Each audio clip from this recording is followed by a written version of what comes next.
But let me jump to Grace now, continuing in the stakeholder engagement and partnership realm. The shareholder is no longer a king, but a silent dictator in the entities that we serve. How do we balance this? How do we balance their interests and the interests of the board that the company has, as there are conflicts and risks that this presents? How do you strike a balance? Yeah, thanks, Rachel. Yeah, the shareholder remains a very important stake. I was going to say shareholder again. The shareholder remains an important stakeholder, even today. However, the spectrum of stakeholders and their importance has significantly shifted and grown in terms of their importance. So how do we navigate this stakeholder space? I think I had my friend Linda is on the line. I hear the challenge coming out from various stakeholders in as far as, for example, the East African crude oil pipeline is concerned.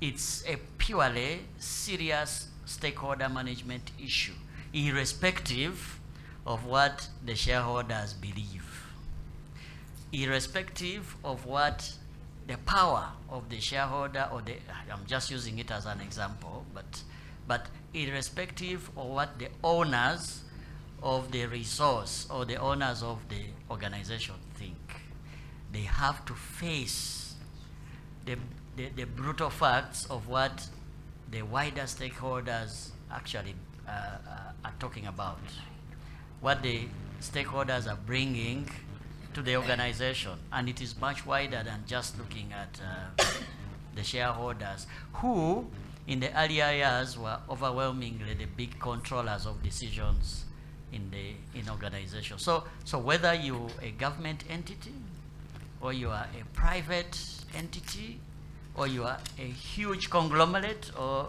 a small little business, it is so important. I think you need to ask. I'm not going to mention, Rachel, that thing again, but you need to ask these guys on the street who roll Rolex, you know, the things that are happening on the global scale are impacting them. So the way those matters are dealt with at a national level, at a geopolitical level, at a stakeholder management level is so important. So it affects all of us. It affects us as companies, it affects us as individuals.